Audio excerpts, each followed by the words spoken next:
Hello everyone, welcome again. इस video में हम बात करेंगे हमारी 8th एनसीईआरटी साइंस के chapter number 8 that is force and pressure. यानी कि फोर्स क्या होता है और प्रेशर क्या होता है, इनकी क्या क्या प्रॉपर्टीज़ होती हैं। इस चैप्टर को हम इस क्लास में बहुत अच्छे तरीके से समझने वाले हैं। सो क्लास को एंड तक देखिएगा। सो स्टार्ट करते हैं हमारी ये वीडियो, जिसमें सबसे पहले हम बात करेंगे फोर्स की। फोर्स क्या होता है उसके लिए हमारी एनसीईआरटी में कुछ इम्पॉर्टेंट एग्जाम्पल दे रखे हैं। सबसे पहले हम उनको देख लेते हैं। जैसे कि किसी भी चीज़ को आप कोई भी काम कर रहे हैं, किसी यहाँ पर आप देखेंगे पिकिंग, ओपनिंग, शटिंग, यानी आप किसी चीज़ को पिक कर रहे हो, किसी चीज़ को ओपन कर रहे हो, शट कर रहे हो, किक कर रहे हो, ठीक है, हिट कर रहे हो किसी भी चीज़ को, या फिर लिफ्ट कर रहे हो यानी उठा रहे हो, ठीक है, फ्लिकिंग या फिर झटका रहे हो किसी भी चीज़ को, पुश कर रहे हो, पुल कर रहे हो। ये सारे एक्शन किसकी हेल्प से हो सकते हैं? जब आप उस चीज़ के ऊपर थोड़ा सा भी फोर्स लगाओगे, उसकी हेल्प से क्या हो जाएंगे, ये सब एक्शन जो है वो ओकर हो सकते हैं, ठीक है। सर्टेन टास्क हम किसकी हेल्प से कर पाते हैं? फोर्स की हेल्प से। Some kind of changes in the state of motion. State of motion क्या होता है? बेसिकली जब हम किसी भी चीज़ के मैग्नीट्यूड या फिर उसकी डायरेक्शन में चेंज कर देते हैं। फॉर एग्जाम्पल आप बाईसाइकिल चला रहे हो, ठीक है, बाईसाइकिल चलाते चलाते आपका जो है वो थोड़ा सा टर्न लेने का टाइम आ गया, ठीक है, तो आप टर्न लेते समय भी क्या करोगे, उस हैंडल को अपने हाथ से थोड़ा सा टर्न करोगे। तो जो आपने उस हैंडल को टर्न किया, वहां पर भी आपने क्या अप्लाई किया है? फोर्स अप्लाई किया है। जब आपकी मैग्नीट्यूड के साथ साथ यानी उसके न्यूमेरिकल वैल्यू के साथ साथ जब आप उसकी डायरेक्शन को भी चेंज कर देते हो, तो उसको हम बोलते हैं state of motion. State of motion हमारी दो होती हैं, जिसमें हम रेस्ट और मोशन को लेते हैं, ठीक है। या फिर जब आप एक कंटिन्यूअसली मोशन कर रहे हो, उसके बाद जब आपको बाइसाइकिल को रोकना है, तब भी आप क्या करोगे? फोर्स अप्लाई करोगे, ब्रेक लगाओगे, ठीक है। तो वहां पर भी क्या हो जाएगा, हमारा फोर्स जरूरी है। तो किसी भी स्टेट ऑफ मोशन को जो है रोकने के, या तो आप किसी चीज को रेस्ट से मोशन में लेके जा रहे हो या फिर मोशन से रेस्ट में लेके आ रहे हो, दोनों ही टाइम में हमें किस चीज की जरूरत पड़ेगी? फोर्स की जरूरत पड़ेगी।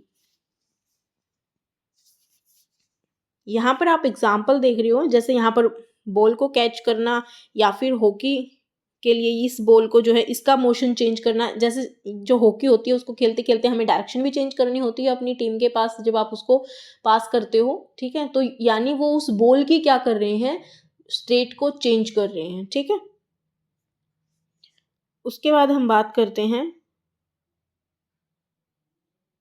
यहाँ पर आइडेंटिफाई एक्शन एज पुश और पुल। यानी कि कुछ एग्जाम्पल दे रखे हैं जिसको आपको ये देखना है कि ये पुश कर रहा है या पुल करना। देखो, पुश करना होता है किसी चीज को धकेलना, अपने से दूर लेके जाना, और पुल करना होता है अपनी तरफ अट्रैक्ट करना या फिर अपनी तरफ खींचना, ठीक है। पुल मतलब अपनी तरफ और पुश मतलब दूसरे की तरफ, यानी कि अपने से दूर धकेलना।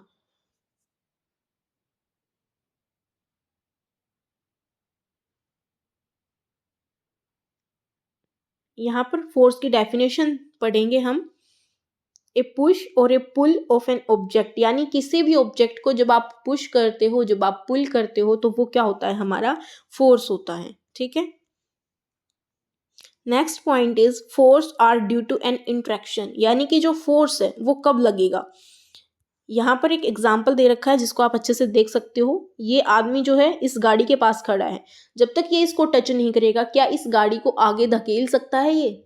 मतलब बिल्कुल बोलने से तो ये गाड़ी आगे नहीं जाएगी, इसको क्या करना पड़ेगा? इसको टच करना पड़ेगा, और टच करके उसको आगे की तरफ धकेलना पड़ेगा, ठीक है। यहाँ से आप इसको रीड करेंगे, मैन नाउ, जब ये मैन जो है वो क्या करेगा? बिगिन टू पुश, यानी ये इसको पुश करना स्टार्ट करेगा, तभी क्या हो जाएगी? जो कार है वो आगे की तरफ मूव कर पाएगी। अब किस डायरेक्शन में मूव करेगी? जिस तरफ ये फोर्स लगा रहा है उसी डायरेक्शन में ये मूव करेगी गाड़ी, ठीक है।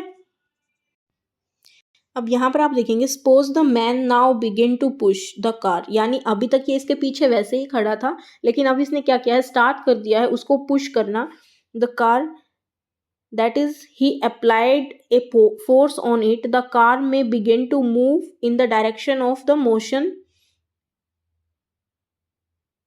यानी ये किस डायरेक्शन में मूव करेगी हमारी car? Direction of the applied force, जिस तरफ ये फोर्स लगा रहा है। अब आप खुद भी उस चीज को फील कर सकते हैं, अगर आप किसी गाड़ी की तरफ धक्का लगा रहे हो, पुश कर रहे हो, तो वो कहाँ जाएगी? वो आपकी तरफ तो नहीं आएगी, वो आगे की तरफ जाएगी। जिस डायरेक्शन में आप फोर्स लगा रहे हो उसी सेम डायरेक्शन में वो जाएगी, ठीक है। अब यहाँ पर सेकंड एक्टिविटी जो है ये वाली आप देखेंगे, यहाँ पर ये दोनों लड़कियां आपस में क्या कर रही हैं, एक दूसरे को अपनी तरफ खींच रही हैं, ठीक है, यानी कि पुश कर रही हैं, एक दूसरे को अपने से दूर कर रही हैं। इसी के साथ जब आप दूसरी ये वाली एक्टिविटी देखोगे तो यहाँ पर ये दोनों क्या कर रही हैं, एक दूसरे को अपनी तरफ खींच रही हैं, यानी पुल कर रही हैं, ठीक है। पहले वाली एक्टिविटी जो है वो पुश की थी और यहाँ पर ये एक दूसरे को पुल कर रही हैं। जिसमें ज़्यादा जोर होगा, जिस साइड जो वो फोर्स की क्वांटिटी ज़्यादा होगी, उसी डायरेक्शन में क्या हो जाएंगे ये, मतलब अप्लाइड जो मैग्नीट्यूड ऑल ओवर है वो उस डायरेक्शन में अप्लाई हो जाएगा। यानी जो हमारा नेट फोर्स होगा वो जिस साइड डायरेक्शन में ज़्यादा फोर्स होगा उसी साइड क्या हो जाएगा, हमारा जो ऑब्जेक्ट है वो शिफ्ट हो जाएगा, या फिर आप बोल सकते हो कि उसकी स्टेट जो वो उस साइड मूव कर जाएगी। ओके, उसके बाद आप यहाँ पर ये थर्ड एक्टिविटी देखेंगे जिसमें ये जो बुल है इसको ये आदमी क्या कर रहा है, ये इसको अपनी तरफ खींच रहा है और जो बुल है ये अपनी तरफ इसको खींच रहा है, यानी यहाँ पर भी दोनों क्या कर रहे हैं, पुल कर रहे हैं। From these examples, we can infer that at least two objects must interact for a force to come into play। यानी किसी भी फोर्स को लगाने के लिए आपको या तो कम से कम दो ऑब्जेक्ट ऐसे होने चाहिए जो आपस में क्या कर रहे हैं, इंटरेक्ट कर रहे हैं। अगर आप किसी डोर को पुश कर रहे हो या फिर पुल कर रहे हो तो उस डोर का जो है आपके साथ कॉन्टैक्ट या फिर इंटरेक्ट करना मस्ट है, ठीक है। नेक्स्ट हमारा है एक्सप्लोरिंग फोर्स, यानी कि अब हम फोर्स को थोड़ा सा और डीपली देखते हैं। अब यहाँ पर एक बॉक्स है, इस बॉक्स को आप देखेंगे यहाँ पर दोनों क्या कर रहे हैं, यहाँ पर फोर्स लगा रहे हैं, ठीक है, यानी ये इसको क्या कर रहे हैं, आगे की तरफ धकेल रहे हैं, पुश कर रहे हैं। तो ये डिब्बा क्या हो जाएगा, आगे की तरफ, यानी कि इसी डायरेक्शन में ये जो है सेम डायरेक्शन में क्या हो जाएगा, मूव कर जाएगा। अब ये जो सेकंड वाला हमारा पार्ट है इसमें क्या है, इसमें ये इसके तरफ पुल कर रहा है और ये इसकी तरफ पुश कर रहा है, ठीक है, यानी दोनों एक दूसरे की तरफ धकेल रहे हैं। अब ये डिब्बा किस साइड जाएगा, कौन सी डायरेक्शन में जाएगा, ये डिपेंड करता है उनकी क्वांटिटी ऑफ फोर्स के ऊपर कि किसमें ज़्यादा जोर है, ठीक है। अगर हमारा फोर्स जो है वो इस डायरेक्शन में ज़्यादा है, मान लो ये फोर्स लगा रहा है 5 न्यूटन का, मान लो ये फोर्स लगा रहा है 5 न्यूटन का, और जो हमारा ये वाला है, ये वाला जो है ये थोड़ा सा हेल्दी है और ये लगा रहा है 6 न्यूटन का, अगर तो ये डिब्बा किस साइड जाएगा, यहाँ पर इस डायरेक्शन में जाएगा जिस साइड कम फोर्स है, ठीक है। इन चीज़ों को तो आप डेली फील भी करते हो तो ये शायद बहुत ज़्यादा ईजी हो जाती है हमारे लिए। नेक्स्ट हमारी एक्टिविटी दे रखी है that is tug of war. Tug of war आपने देखा जिसको हम रस्साकस्सी बोलते हैं, उसमें दो टीम होती हैं, जिस टीम के साइड फोर्स कम होता है उस साइड वो रस्सा जो है वो चला जाता है, ठीक है। यहाँ पर आप एक्टिविटी देखेंगे, अगर इनके पास कम फोर्स है तो ये क्या हो जाएगा, ये सारे ये सब इनको खींच लेंगे अपनी तरफ, ठीक है, यानी कि बॉयज़ की साइड क्या हो जाएगी, ये रस्सी चली जाएगी और ये गर्ल्स भी उसी साइड चली जाएंगी। तो फिर इसमें विनर कौन होगा, जिसने अपनी तरफ पुल किया है, फाइनली वही विनर होंगे, ठीक है। तो रस्साकस्सी में भी हमारा फोर्स काम करता है। फोर्स अप्लाइड, यहाँ से आप इसको पढ़ेंगे, force applied on an object in the same direction, यानी जब फोर्स सेम डायरेक्शन में लगता है, जैसे कि हमने इस एक्टिविटी में देखा था, तो यहाँ पर क्या हो रहा था, एक ही डायरेक्शन में चल रहा था तो इसका फोर्स भी इसी साइड डायरेक्शन में जाएगा और इस दूसरे वाले का भी फोर्स इसी डायरेक्शन में। मान लो ये हमारा कितना था, 5 न्यूटन का था और ये दूसरे वाला हमारा 6 न्यूटन का था, तो जो हमारा नेट फोर्स लगेगा वो हमारा कितना हो जाएगा, 11 न्यूटन का, ठीक है, और सेम डायरेक्शन में जाएगा। तो यहाँ पर यही बात कर रखी है कि जो फोर्स अप्लाइड है अगर वो सेम डायरेक्शन में है तो क्या हो जाएगा, ऐड हो जाएगा।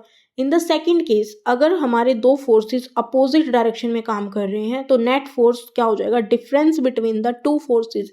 इसका मतलब यही है कि एक साइड 5 न्यूटन का लग रहा था, दूसरी साइड 6 न्यूटन का लग रहा था, तो कितना ज़्यादा था, हमारा 1 न्यूटन ज़्यादा था। तो जो हमारा 5 न्यूटन की साइड लगेगा वो कितना ज़्यादा लगेगा, 1 न्यूटन। तो हमारा जो नेट फोर्स हो जाएगा वो कितना हो जाएगा, यानी एक का फोर्स दूसरे से कितना ज़्यादा है, ठीक है, तो 1 न्यूटन। अगर अपोजिट डायरेक्शन है तो डिफरेंस लेंगे हम नेट फोर्स में, और अगर हमारी सेम डायरेक्शन है तो हम नेट फोर्स में उन दोनों को ऐड कर देंगे। Next is we learn that a force could be larger और स्मॉलर और इक्वल, यानी जो फोर्स है, यानी दो इंसान के बीच में अगर आप कंपैरिजन करोगे तो वो कैसे कैसे, यानी कितना जोर लगा सकते हैं, कितना फोर्स लगा सकते हैं, कितना पुल और पुश कर सकते हैं, वो अगर दोनों सेम वेट के इंसान हैं, ठीक है, तो वहाँ पर क्या हो सकता है, इक्वल भी हो सकता है, या फिर वो बड़ा भी हो सकता है एक दूसरे से, जैसे हमने यहाँ पर लिया था इसका 6 न्यूटन, इसका 5 न्यूटन, ठीक है, या फिर स्मॉलर भी हो सकता है, इसका क्या था, कम था, इसका 5 न्यूटन था, इसका 6 न्यूटन था, तो इसका कम हो गया, इसका ज़्यादा हो गया। ऐसा भी हो सकता था कि दोनों का 5 5 हो, यानी ये इतना ही जोर लगा रहे हो दोनों की तरफ तो डिब्बा मूव नहीं करेगा। तो ये क्या हो जाएगा हमारा, 3 टाइप का हो सकता है जो फोर्स है, लार्जर भी, स्मॉलर भी, इक्वल भी, ठीक है। स्ट्रेंथ ऑफ फोर्स, यानी कितने न्यूटन का उसने फोर्स लगाया है, यानी कितना फोर्स लगाया है, उस चीज़ को हम क्या बोलते हैं, मैग्नीट्यूड बोलते हैं उसका, जो उसकी न्यूमेरिकल वैल्यू होगी वो क्या होगी उसकी, उसका मैग्नीट्यूड। उसके बाद इफ द डायरेक्शन और the magnitude of the applied force change, its effect also change, यानी कि एक साइड हम एग्जाम्पल ले लेते हैं कि हमारा अभी फोर्स क्या है, ये वाला इधर लग रहा है 5 न्यूटन का, ठीक है, और इसका 6 न्यूटन का फोर्स इधर लग रहा है इस वाली डायरेक्शन में, ठीक है। अब हम ऐसा करते हैं कि इस डिब्बे को मतलब ये जो लड़के हैं इनकी जो प्लेस है वो चेंज कर देते हैं, ये 5 वाला इधर आ जाता है और ये 6 वाला इधर आ जाता है, तो अब जो डिब्बा है, जो बॉक्स है, वो कहाँ मूव करेगा, अब इस डायरेक्शन में मूव करेगा, पहले इस डायरेक्शन में मूव कर रहा था, यानी कि इसकी डायरेक्शन चेंज कर सकती है। जैसे ही हम फोर्स की क्वांटिटी को चेंज करेंगे और डायरेक्शन को चेंज करेंगे तो उसका इफेक्ट भी चेंज हो जाएगा। Next point is a force can change the state of motion, यानी जो फोर्स है वो स्टेट ऑफ मोशन को जो वो चेंज कर सकता है, यानी कोई चीज़ रेस्ट में है तो हम उसके ऊपर फोर्स लगा के उसको मोशन में लेके आ सकते हैं, और अगर कोई चीज़ मोशन में है तो हम उसको फोर्स लगा के रेस्ट में लेके आ सकते हैं। यानी रेस्ट का मतलब होता है हमारा जीरो क्वांटिटी का मैग्नीट्यूड, ठीक है, यानी जीरो मैग्नीट्यूड का हमारा फोर्स लग रहा है। अब फोर्स तो लग ही रहा है, उस पर कितना लग रहा है, जीरो है, तो वो फिर रेस्ट में है, और अगर कुछ नंबर ऑफ क्वांटिटी यानी उसका मैग्नीट्यूड है तो फिर वो मोशन में है।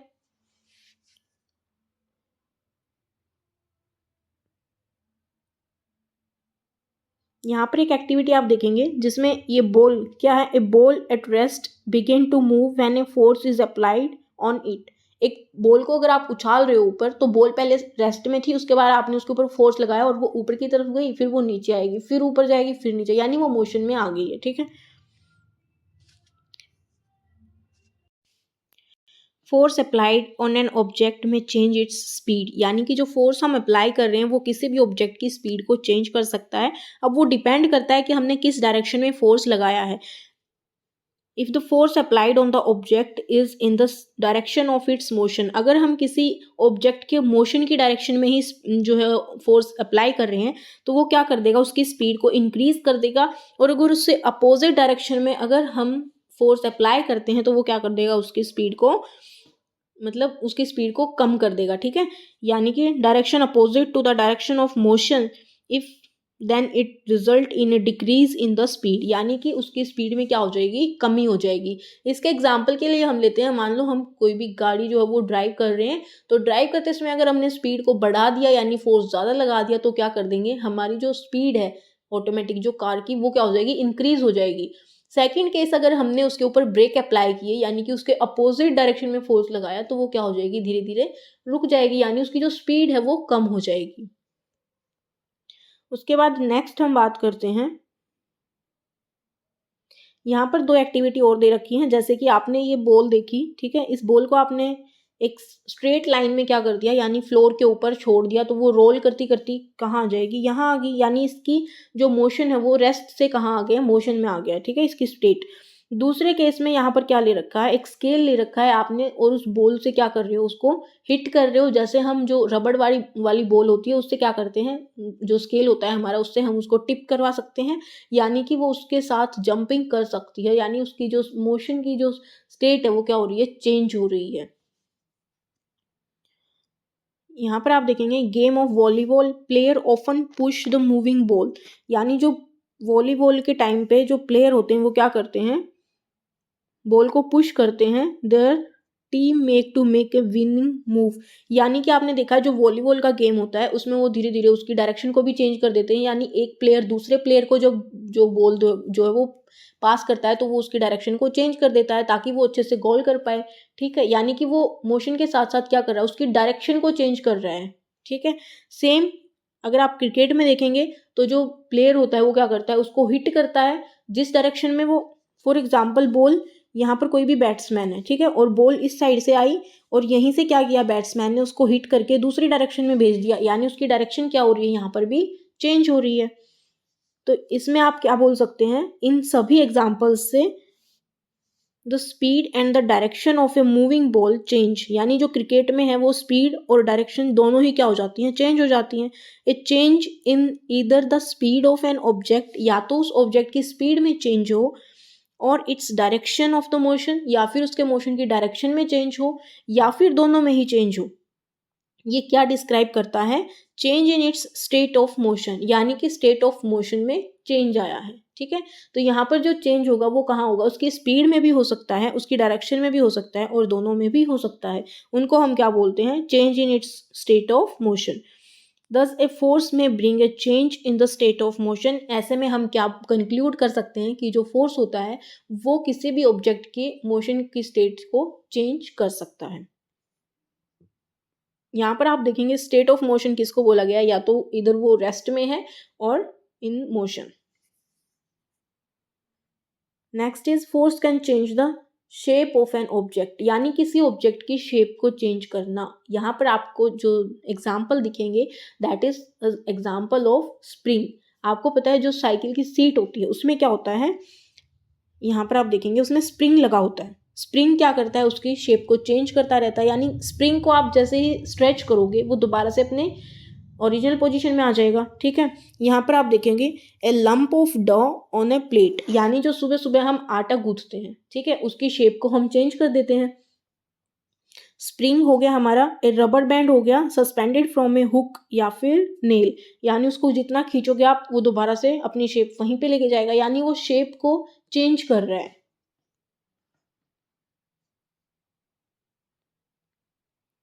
एप्लीकेशन क्या हो जाएंगी इसकी, अब यहाँ से आप देखेंगे the application of force on an object में चेंज इट्स शेप, यानी किसी भी ऑब्जेक्ट की शेप जो है वो चेंज कर सकते हैं हम फोर्स से। ऐसे में हम कंक्लूड कर सकते हैं जो फोर्स है हमारा वो क्या कर सकता है, make an object move from rest, यानी रेस्ट से उसको मूव करवा सकता है।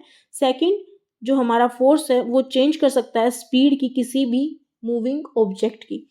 नेक्स्ट हमारा है मे चेंज, यानी कि फोर्स में change the direction of motion of an object, यानी कि मोशन की डायरेक्शन को भी चेंज कर सकता है, जैसे क्रिकेट में हमने देखा, वॉलीबॉल में हमने देखा, ठीक है।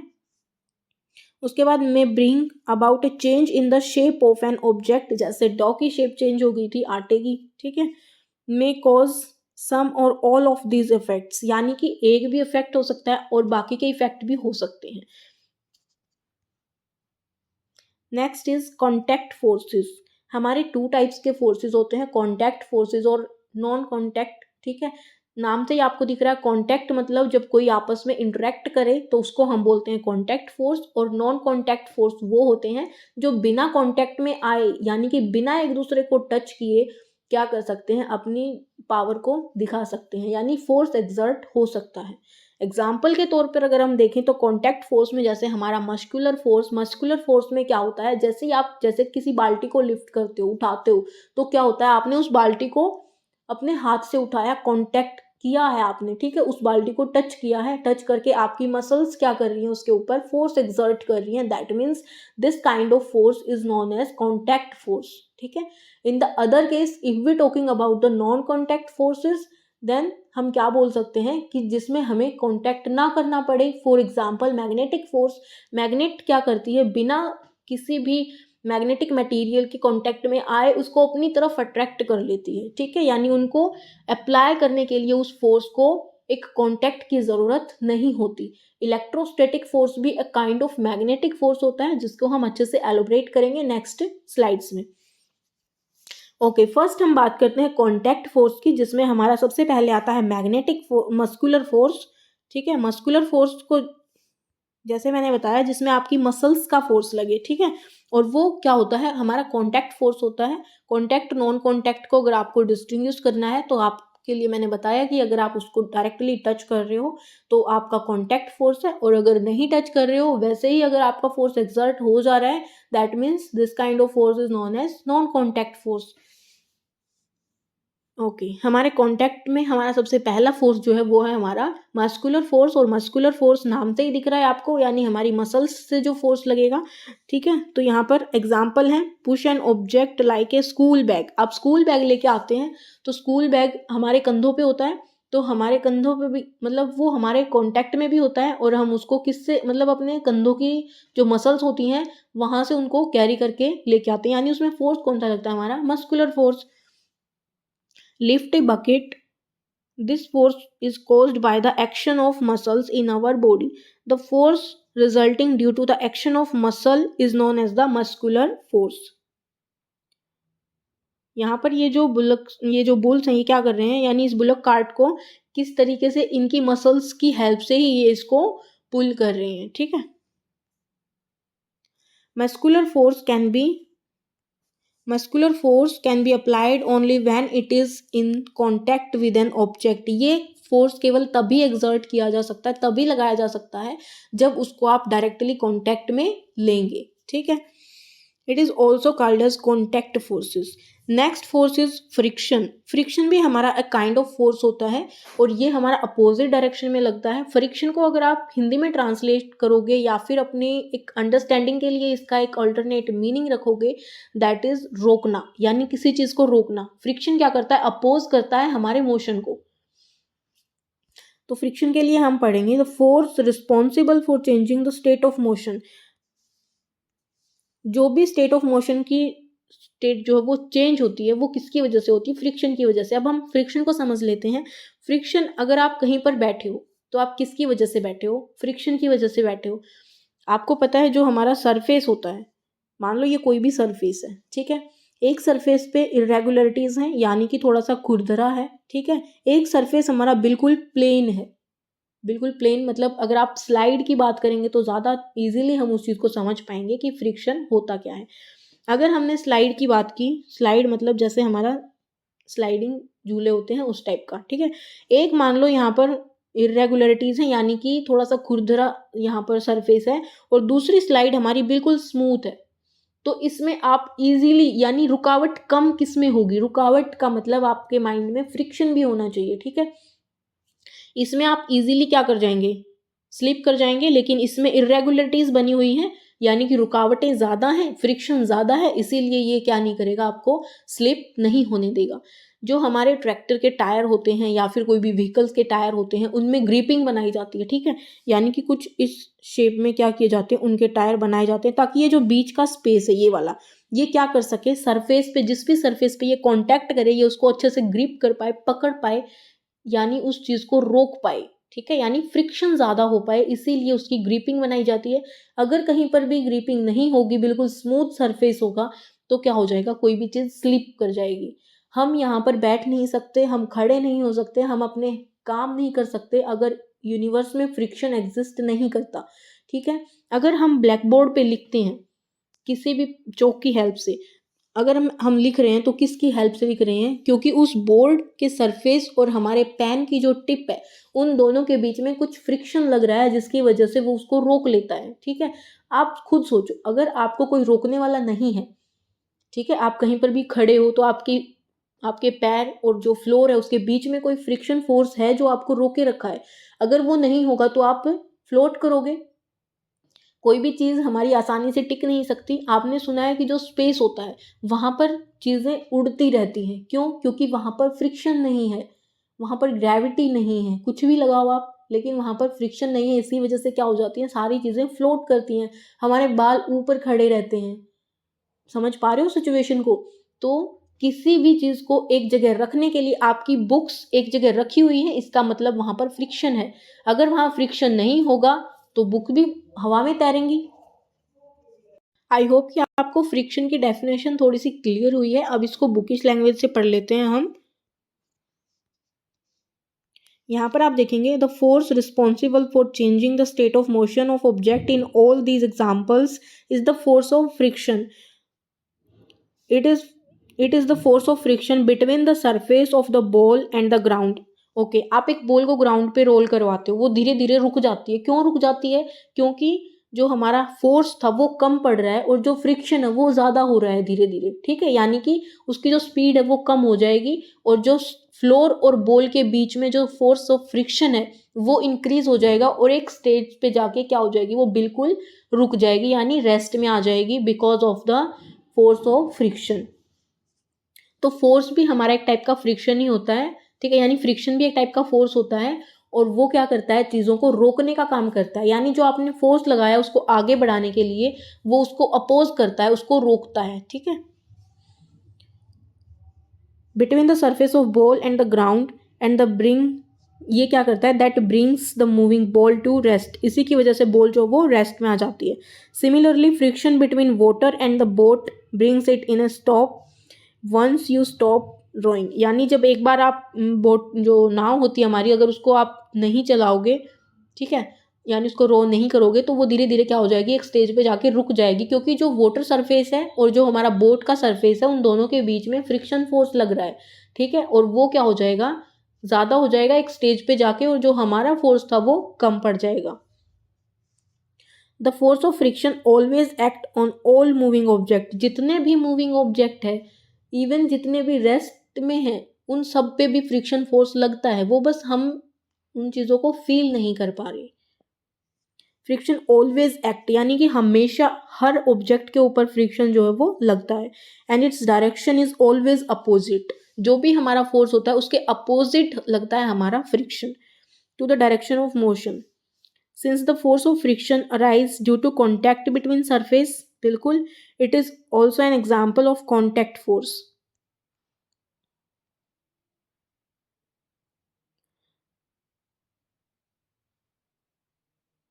उसके बाद हम बात करते हैं नॉन कॉन्टैक्ट फोर्सेस। अभी मैंने बताया जिसमें हम कॉन्टैक्ट नहीं करते। इसमें सबसे पहले हमारा जो फोर्स रहेगा वो रहेगा मैग्नेटिक फोर्स। मैग्नेटिक फोर्स यानी जो मैग्नेट लगाती है उसी को हम क्या बोल रहे हैं, मैग्नेटिक फोर्स बोलते हैं, ठीक है। यहाँ से आप इसको रीड करेंगे, magnet can exert a force on another magnet without being in contact with it. The force exerted by a magnet in the example of non contact force. यानी जो फोर्स मैग्नेट लगाती है उसको हम कौन सी कैटेगरी में रखते हैं, हमारे नॉन कॉन्टैक्ट फोर्स की कैटेगरी में। नेक्स्ट हमारा जो फोर्स है that is electrostatic force. Electrostatic force के लिए एक बहुत अच्छी जो हमारी बचपन की हमारी मतलब टेक्निक है, हम उसको यूज़ करते रहे, लेकिन हमें ये नहीं पता था कि इस फिनोमिना को वो फिजिक्स ने ऑलरेडी होल्ड कर रखा है, यानी इसको डिस्क्राइब कर रखा है। आपने बचपन में एक एक्टिविटी की होगी कि आप अपने पेन को जो है वो अपने हेयर से रब करके और कुछ लाइट पार्टिकल्स को उससे चिपकाते थे और क्या बोलते थे कि हमारा पेन जो वो एक मैग्नेट की तरह काम कर रहा है, ठीक है। यानी जब आपने अपने पेन को अपने बालों से रब किया तब उस पर एक चार्ज आ गया, ठीक है, यानी वो चार्ज हो गया। उसके ऊपर एक ऐसी थोड़े टाइम के लिए टेम्परेरी मैग्नेटिक प्रॉपर्टी आ गई जो उसने लाइट पार्टिकल्स को या फिर हमारे जो डस्ट पार्टिकल हैं ग्राउंड में उन सबको अपनी तरफ अट्रैक्ट करने लग गई, ठीक है। और वो परमानेंट नहीं होती, वो कुछ टाइम के बाद उसकी प्रॉपर्टी जो है वो लूज हो जाती थी। तो सेम यहीं पे उस टाइप के फोर्स को हम क्या बोलते हैं, इलेक्ट्रोस्टैटिक फोर्स, ठीक है। इसका सेकंड एग्जांपल, अगर आप बलून को अपने बालों से रब करते हो तो बलून भी चार्ज हो जाएगा और जब आप बलून को नीचे सरफेस पे लगाओगे तो वहाँ पर वो भी डस्ट पार्टिकल को या फिर जो भी लाइट पार्टिकल्स हैं उनको अपनी तरफ अट्रैक्ट कर लेगा, यानी वो भी किसकी तरह काम करेगा, एक टेम्परेरी मैग्नेट की तरह। यहाँ से आप इसको रीड करेंगे, electrostatic force.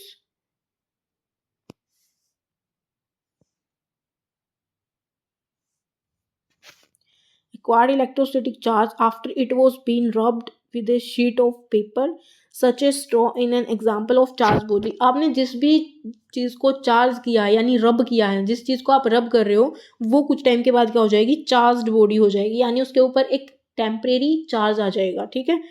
The force exerted by A charge body, यानी अब जो वो चार्ज हुआ हुआ पेन है हमारा या फिर बलून है, जब उसको आप नीचे लेके आओगे या तो फिर किसी अनदर, यानी आपने दो बलून को चार्ज कर लिया, दो पेन को चार्ज कर लिया, ठीक है, तो वो आपस में जो भी फोर्स लगाएंगे, ज़रूरी नहीं है कि आपने उस चीज़ को चार्ज ही किया है, वो अनचार्ज बॉडी भी हो सकती है, ठीक है। उनके बीच में लगने वाले फोर्स को हम क्या बोलते हैं, electrostatic force. This force comes into play even when the bodies are not in contact, यानी अब मैग्नेट की तरह काम कर रहे हैं तो उसको उन डस्ट पार्टिकल को अपनी तरफ खींचने के लिए उनसे टच करवाना ज़रूरी नहीं है, वो दूर से भी उसको क्या कर सकते हैं, अपनी तरफ अट्रैक्ट कर सकते हैं। Therefore is another example of a non contact force.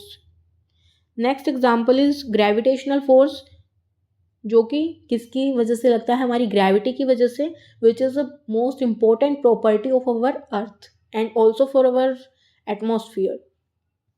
इसमें आप पढ़ेंगे, जैसे आप कोई भी चीज़, कोइन ले लेते हैं, पेन ले लेते हैं, या कोई भी चीज़, कोई भी फ्रूट पेड़ से नीचे आ रहा है तो वो नीचे ही आता है, क्यों?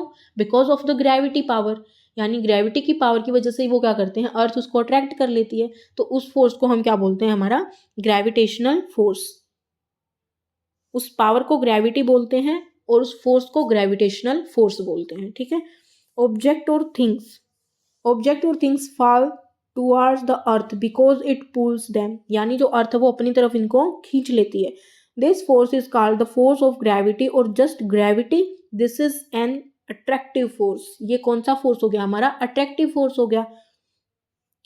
The force of gravity acts on all objects, ये हर ऑब्जेक्ट के ऊपर जो है वो एक्ट करती है। The force of gravity acts on all of us all the time without our being aware of it, यानी ये हम सबके ऊपर हर टाइम लगती रहती है ग्रेविटी, जिसकी वजह से हम बैठ पा रहे हैं, हम चल पा रहे हैं, ठीक है। Water being to flow toward the ground, यानी कोई भी रिवर जब हमारी आती है माउंटेन से तो वो भी नीचे की तरफ आती है, क्यों? क्योंकि उसको भी जो अर्थ है वो अपनी तरफ पुल कर रही है, खींच रही है। Gravity is not a property of the earth, gravity क्या नहीं है, अर्थ की प्रॉपर्टी नहीं है केवल, ये क्या भी है हमारी, even object in the universe whether small और large exert a force on every other object, यानी हर दूसरे ऑब्जेक्ट पे क्या करती है, अपनी प्रॉपर्टी एक्सर्ट करती है, और इस फोर्स को हम क्या बोलते हैं, हमारा ग्रेविटेशनल फोर्स। अब बात करते हैं हमारे नेक्स्ट टॉपिक की, दैट इज प्रेशर। प्रेशर क्या होता है, आपको पता है, हम दूसरे इंसान को बोलते रहते हैं कि मेरे ऊपर बहुत ज़्यादा प्रेशर है। मतलब क्या है उस प्रेशर का? प्रेशर मतलब कि हमारे ऊपर दबाव है। हम तो यही कहना चाह रहे हैं कि हमारे मेंटल प्रेशर है, हमारा फिजिकल प्रेशर है, कुछ भी लगाओ आप, यानी कि हमारे ऊपर बहुत ज़्यादा प्रेशर है। लेकिन अगर प्रेशर को हम फिजिकली टर्म में अगर हमें डिफाइन करना पड़े तो हमें नहीं पता कि प्रेशर क्या होता है। यही है कि हमें वैसे तो पता है कि प्रेशर क्या होता है, यानी बहुत ज़्यादा दबाव है, हम बहुत ज़्यादा हैवी फील कर रहे हैं, दैट मीन्स हमारे ऊपर प्रेशर है। अब हम इस चीज़ को बहुत अच्छे से और बहुत ही इजी टर्म के साथ, एग्जांपल्स के साथ जो है वो पढ़ने जा रहे हैं, तो क्लास को एंड तक ज़रूर देखना, ठीक है। चैप्टर इसके बाद आपको बिल्कुल हलवा लगेगा। ओके, सो स्टार्ट करते हैं हमारा प्रेशर। प्रेशर यानी कि दबाव जिसको आप बोलते हैं। इसका जो अगर हम फॉर्मूले की बात करें, that is force per unit area, यानी कि एक यूनिट एरिया। फॉर एग्जाम्पल, ये मैंने कोई भी रूम ले लिया, ठीक है, इसकी कोई भी एक यूनिट है, ठीक है, इसके ऊपर कितना प्रेशर लग रहा है वो हम डिफाइन करते हैं। अब आप दो एग्जाम्पल लेंगे। सबसे पहले आपके जो स्कूल बैग है, स्कूल बैग की स्ट्रिप बहुत ज़्यादा चौड़ी है, ठीक है, आप उसको अच्छे से कैरी कर पा रहे हैं, प्रेशर तो लग रहा है, लेकिन आपके पास दो कंडीशन है, आपको ये बताना है कि कौन सी कंडीशन में प्रेशर ज़्यादा लगेगा, ठीक है। एक में आपकी स्ट्रिप बहुत कम है, ठीक है, या फिर आप एक कैरी बैग ले सकते हैं जो साइड में टंगता है, ठीक है, उसमें भी उतनी ही बुक्स हैं, और एक जो हमारा जो दो स्ट्रिप वाला बैग होता है उसमें भी उतनी ही बुक्स हैं। तो कौन से में ज़्यादा आपको प्रेशर फील होगा, यानी कि कौन से में ज़्यादा बोझ लगेगा, ठीक है, यानी किस में ज़्यादा थकावट हो जाएगी। तो जिसकी स्ट्रिप हमारी एक है, यानी जो साइड कैरी बैग है, उसमें क्या हो जाएगी, हमारा कंधा जो वो बिल्कुल टूट जाएगा, यानी कि हमें इतनी ज़्यादा प्रेशर फील होगा। लेकिन जो सेकंड केस में हमारे पास दो स्ट्रिप वाला बैग है, जो हम स्कूल बैग लेके जाते हैं, तो उसमें क्या हो जाएगा, हमारा कम प्रेशर फील होगा। इसका मतलब यहाँ पर दो कंधों पे बोझ था और इस साइड एक पे ही था, तो जहाँ पर एरिया ज़्यादा है वहाँ पर प्रेशर हमें कम फील हुआ, और दूसरे केस में जहाँ पर एरिया कम था वहाँ पर प्रेशर ज़्यादा फील हुआ। अब आपने नेल को देखा है, यानी कील, वो कुछ इस शेप की होती है, ठीक है। जब आप इसको दीवार में लगाते हो तो किस साइड से लगाते हो? आप इसको इस साइड से लगाते हो या इस साइड से लगाते हो? अगर आप इस साइड से लगाओगे तो क्या होगा, ये अपनी ग्रिप नहीं बना पाएगी दीवार में। लेकिन अगर आप इस साइड से लगाओगे तो ये क्या करेगी, इसके ऊपर थोड़ा सा ही हिट करते ये दीवार के अंदर फिट हो जाएगी। क्यों? क्योंकि इसके ऊपर प्रेशर बहुत ज़्यादा लग रहा है, क्योंकि इसकी जो ये टिप है इसका एरिया नेग्लिजिबल है। ठीक है, नेग्लिजिबल है, इसका मतलब प्रेशर वहीं पर ज़्यादा लगेगा जहाँ पर एरिया कम होगा। तो इस फॉर्मूले से आप क्या समझ पाए कि जो हमारा प्रेशर है वो इसके उल्टा है। ठीक है, यानी इन्वर्स है। अगर हमारा एरिया ज़्यादा है तो प्रेशर कम फील होगा, अगर हमारा एरिया कम है तो प्रेशर ज़्यादा फील होगा। I hope you got my point. ठीक है, तो इसमें यही बात है। अब हम बात कर लेते हैं, यहाँ पर आपको एग्जाम्पल दे रखा है, पुशिंग ए नेल इनटू ए वुडन प्लैंक। यानी आप इस ब्लंट साइड से ना देके आप उसको शार्प वाली जो साइड है उस तरफ से क्या करेंगे, इसको लगाएंगे। यहाँ पर डेफिनेशन दे रखी है हमारी, क्या डेफिनेशन है, the force acting on a unit area of a surface is called pressure. यानी कि फोर्स पर यूनिट एरिया, यानी force divide by area. Force जितना ज़्यादा फोर्स लगेगा उतना ज़्यादा प्रेशर लगेगा, यानी उसके डायरेक्टली है। और एरिया के हमारा इन्वर्सली प्रोपोर्शनल है, यानी कि इन्वर्स में उसके उल्टा चलता है। अगर एरिया कम तो प्रेशर ज़्यादा, अगर एरिया ज़्यादा तो प्रेशर कम। ठीक है, यहाँ पर आप देखेंगे ये जो हमारा कुल्ली है ये क्या कर रहा है, सामान ढो रहा है। ठीक है, सामान ढो रहा है, इसको ये वाले बैग ले जाने में दिक्कत ज़्यादा होगी या ये वाले बैग ले जाने में? फॉर श्योर कि इसको ये वाले बैग टांगने में ज़्यादा प्रेशर फील हो रहा है, क्योंकि इसकी स्ट्रिप कैसी है, बहुत ज़्यादा पतली है, और इसका जो एरिया इसकी बॉडी से टच है वो कितना है, बहुत कम है एज कम्पेयर टू इसके हेड से। ठीक है, हेड पे क्या पूरा सिर के ऊपर इसने रखा हुआ है, यानी एरिया इतना सारा है, यानी बहुत ज़्यादा as compare to this one. ठीक है, तो ये वाला इतना ज़्यादा प्रेशर फील नहीं होने देगा। इसीलिए बोलते हैं जो ज़्यादा हैवी चीज़ होती है उसको हम सर पे रखते हैं या फिर अपनी कमर पे रखते हैं, ताकि जो हमारा बॉडी कॉन्टैक्ट है वो एरिया जो है वो ज़्यादा हो सके। जितना ज़्यादा एरिया होगा उतना प्रेशर कम फील होगा। ठीक है, इसके पीछे का रीज़न यही है। यहाँ पर आप देखेंगे यही चीज़ लिखी हुई है, smaller the area larger the pressure on a surface for the same force. यानी सेम फोर्स है, सेम चीज़ें आपने कैरी कर रखी हैं, एक को आप ज़्यादा एरिया के साथ लेके जाओ, एक को आप कम एरिया के साथ लेके जाओ, प्रेशर कहाँ ज़्यादा लगेगा, जहाँ पर एरिया कम होगा। The area of the pointed end of the nail, जो हमारा पॉइंटेड एंड वाला नेल था, यानी नेल का जो पॉइंटेड एंड था वहाँ पर एरिया कम है तो प्रेशर ज़्यादा लगेगा, इसीलिए वो दीवार में ईजिली से फिट हो जाता है। ओके, नेक्स्ट हमारा है pressure exerted by liquids and gases. अब हमने देखा कि हमारा प्रेशर क्या होता है, और लिक्विड और गैस में भी क्या ये प्रेशर लगता है, तो फॉर श्योर लगता है। क्यों लगता है, मतलब कैसे लगता है, अब हम उन चीज़ों को देखते हैं। हमारे पास दो एक्टिविटी हैं, आप ये देखेंगे यहाँ पर दो एक्टिविटी ले रखी है। इसमें क्या दिख रहा है आपको, ये वाले जो पाइप हैं इसमें पाइप में पानी कम है, और ये जो बलून है या फिर रबड़ है ये क्या है, कम ब्लज है, यानी कि कम फूली हुई है। सेकंड, आपने इसमें और ज़्यादा पानी डाल दिया है और इसका पानी का लेवल थोड़ा सा ऊपर हो गया है, और यहाँ पर आप इसके साइज को भी देखेंगे, ये ब्लज आउट जो वो थोड़ा सा ज़्यादा हो गया है। मतलब इसका रीज़न क्या है कि जो हमारा प्रेशर है वाटर का वो बॉटम में उसके ऊपर डिपेंड करता है कि उसकी जो पाइप की हाइट है वो कितनी है। ठीक है, यहाँ से आप देखेंगे pressure exerted by water at the bottom, यानी उसके बॉटम में कितना प्रेशर लगेगा ये डिपेंड करता है कि उसकी हाइट कितनी है। ठीक है,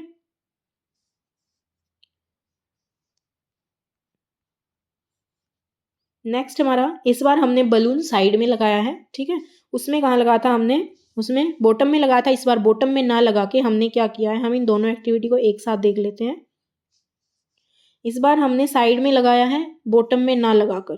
ठीक है, इसके पीछे का रीज़न कि हम चेक करना चाहते हैं कि क्या जो प्रेशर है वो उसकी वाल्स पे भी लगता है। ठीक है, तो आपने इसको फिल किया और ये बलून धीरे धीरे क्या हो रहा है, ब्लो हो रहा है, यानी कि फूल रहा है। इसका मतलब कि जो हमारा लिक्विड है वो क्या करता है, उसकी वॉल्स के ऊपर भी प्रेशर एक्सर्ट करता है। A liquid exert pressure on the walls of the container, यानी कि उसकी वॉल्स पे कंटेन करता है। मतलब वॉल्स पे किस लेवल पे करता है, अगर आप सेम लेवल के ऊपर, सेम हाइट के ऊपर क्या करते हो, होल करते हो बोतल के अंदर या फिर किसी भी कंटेनर के ऊपर, तो ये क्या करता है, एक साइड मतलब एक प्रेशर से पानी बाहर निकालेगा।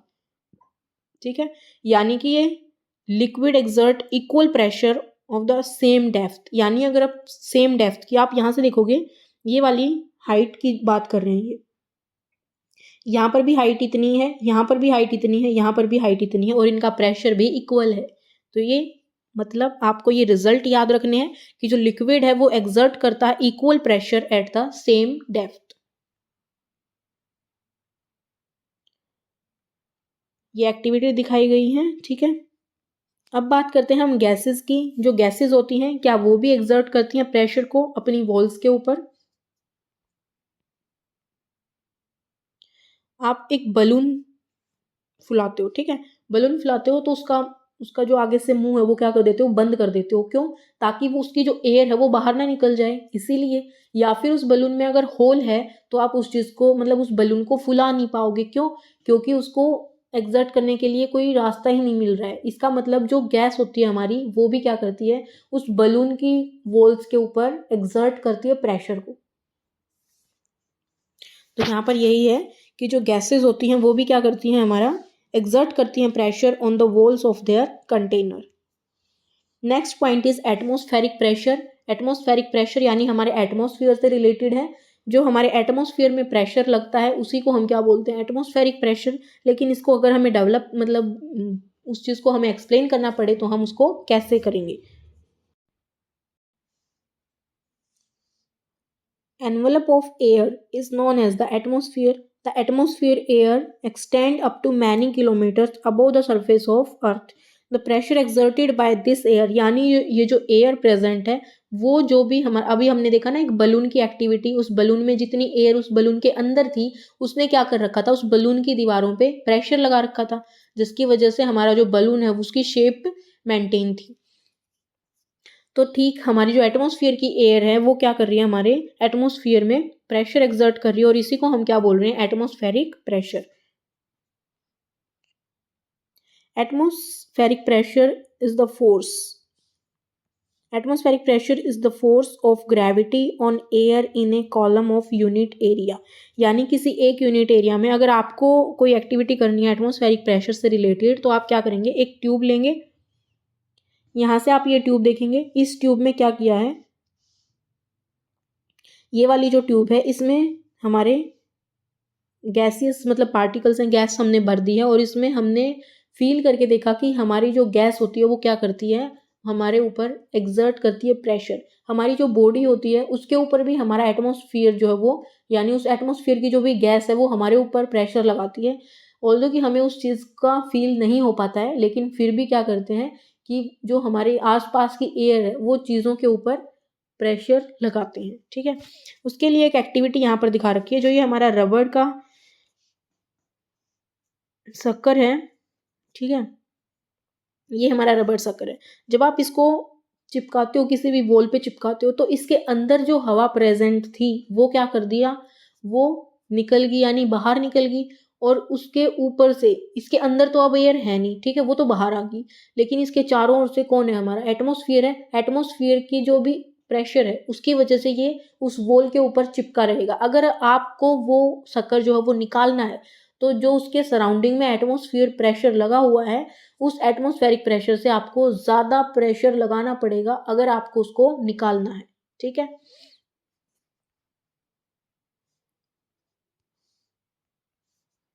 When you press the sucker, most of the air between its cup and the surface escape out, यानी बाहर निकल जाती है।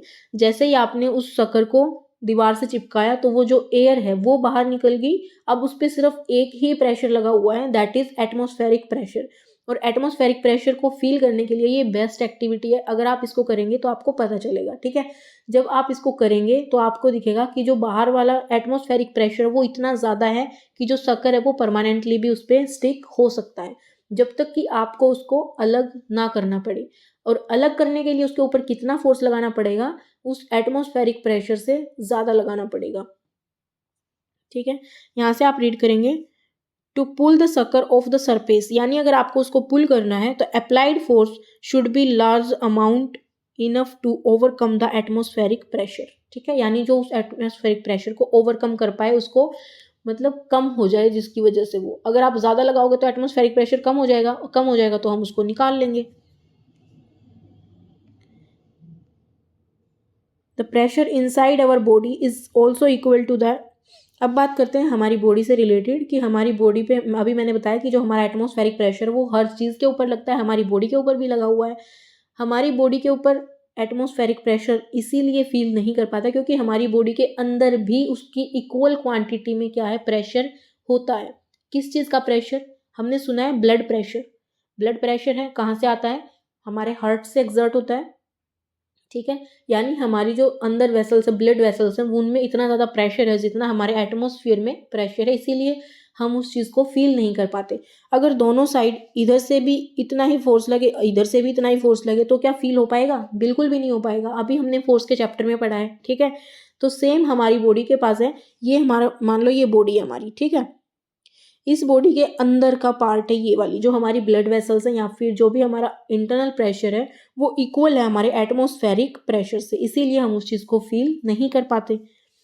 The pressure inside our body is also equal to the atmospheric pressure and balance the pressure from outside. यानी जो बाहर का pressure उसको हमारी जो इंटरनल बॉडी प्रेशर है वो उस चीज़ को बैलेंस कर लेता है। यहाँ पर ये एटमॉस्फेरिक प्रेशर जो एक्टिविटी हमने पहले देखी है उसी को लेके दिखाया गया है। अब हमारी एक एक्टिविटी ये है, ओटो वैन ग्योरेक। इसने क्या किया था, इन्होंने एटमॉस्फेरिक प्रेशर के ऊपर एक एक्टिविटी की थी इन द 17th सेंचुरी। इन्होंने क्या किया, एक पंप को इन्वेंट किया। यानी अगर हम इसको सिंपल वर्ड्स में देखें तो यहाँ पर आप पाएंगे कि ये क्या है, मेटेलिक हेमिस्फीयर है दो, ठीक है। इन मेटेलिक हेमिस्फीयर को किसी भी चीज़ से चिपकाया नहीं गया है, इसको सिर्फ ग्रीस और मतलब वैसे ही इसको इसके अंदर से हवा निकाल दी गई है, यानी वैक्यूम क्रिएट किया गया है। इसके अंदर बिल्कुल भी एयर प्रेशर नहीं है, यानी एयर ही नहीं है इसके अंदर, ये खाली है, खोखला है, ठीक है, खोखला है। अब इसके अंदर इसने इसको ग्रीस लगा के फिट किया दोनों हेमिस्फीयर को। अब दोनों को फिट किया तो इसने दोनों साइड ये देखने के लिए कि क्या मेरा एक्सपेरिमेंट यानी एयर में जो एटमॉस्फेरिक प्रेशर है क्या वो काम करता है, तो उसके लिए इसने ये एक्टिविटी की थी। इसने इसमें से एयर सक करके यानी बाहर निकाल ली, जहाँ एयर प्रेजेंट नहीं होती उस एरिया को हम क्या बोलते हैं, वैक्यूम बोलते हैं। यानी सिंपल वर्ड्स में हमने इस मेटेलिक हेमिस्फीयर के अंदर वैक्यूम क्रिएट किया और इन दोनों हेमिस्फीयर को एक दूसरे में फिट कर दिया, ठीक है। अब इसको खोलने के लिए इसने क्या किया कि बाहर से तो एटमॉस्फेरिक प्रेशर लगेगा, साथ ही इसने इसको बैलेंस फोर्स दिया साथ में। 8 हॉर्सेस यानी 8 यहाँ पर, 8 यहाँ पर और 8 यहाँ पर, ठीक है। यानी इक्वल फोर्स हो गया, दोनों एक दूसरे की तरफ खींच रहे हैं यानी पुल कर रहे हैं, लेकिन जो हेमिस्फीयर हैं ये वाले ये ओपन नहीं हो पाए। और यही क्या किया इन्होंने, एक्सपेरिमेंट किया कि ये खुलेंगे नहीं जब तक इसके ऊपर इक्वल क्वांटिटी में क्या लगेगा, फोर्स लगेगा और एटमॉस्फेरिक प्रेशर को ओवरकम किया नहीं जाएगा, तब तक इसको ओपन नहीं किया जा सकता, ठीक है। सो नेक्स्ट हमारे हैं कीवर्ड्स, जिसमें हम बात करेंगे जो अब तक के हमने पॉइंट पढ़े। सबसे पहले हमारा है एटमॉस्फेरिक प्रेशर, ठीक है। एटमॉस्फेरिक प्रेशर कौन सा होता है, जो एटमॉस्फेयर में एयर प्रेजेंट है उसके द्वारा जो भी फोर्स लगाया जाता है, जो भी प्रेशर लगाया जाता है उसको हम क्या बोलते हैं, एटमॉस्फेरिक प्रेशर। नेक्स्ट हमारा कॉन्टैक्ट फोर्स, जो हमारी कॉन्टैक्ट में आके फोर्स लगते हैं उनको हम कॉन्टैक्ट फोर्स बोलते हैं। इलेक्ट्रोस्टैटिक फोर्स वो होते हैं जो चार्ज्ड पार्टिकल के ऊपर लगते हैं, ठीक है। फोर्स क्या होता है, किसी भी चीज को अपने से दूर करना, अपनी तरफ खींचना, यानी पुश और pull of an object is known as force. Next is friction. Friction हमेशा फोर्स के अपोजिट डायरेक्शन में लगता है, ठीक है, यानी मोशन के अपोजिट डायरेक्शन में लगेगा, ये भी एक काइंड ऑफ फोर्स होता है हमारा। नेक्स्ट इज ग्रेविटेशनल फोर्स, जो हमारी अर्थ एक्सर्ट करती है, यानी कि फोर्स ऑफ ग्रेविटी। ग्रेविटी क्या होती है, एक प्रॉपर्टी होती है हमारी अर्थ की जो अपनी किसी भी चीज को अपनी तरफ खींचने का, पुल करने का काम करती है। Next is magnetic force. Magnetic force हमारा नॉन कॉन्टैक्ट फोर्स में आता है, यानी मैग्नेट जो मैग्नेटिक मटेरियल्स को अपनी तरफ अट्रैक्ट या रिपेल करने में लगाती है, that is known as magnetic force. Next is muscular force, जो हमारी मसल्स एक्सर्ट करती हैं किसी भी चीज़ को लिफ्ट करने के लिए या कोई भी काम करने के लिए, उस फोर्स को हम क्या बोलते हैं, हमारा muscular force. Next is non contact force, जो हमारे बिना कॉन्टैक्ट में आए क्या करें, उस फोर्स को एक्सर्ट करें, उसको हम क्या बोलते हैं, non contact force. And this is the summary of the chapter. I hope कि आपको चैप्टर पसंद आए, चैप्टर और क्लास अच्छी लगे तो please do subscribe, like and comment as well. मिलते हैं नेक्स्ट क्लास में, till then take care, bye bye and thank you all.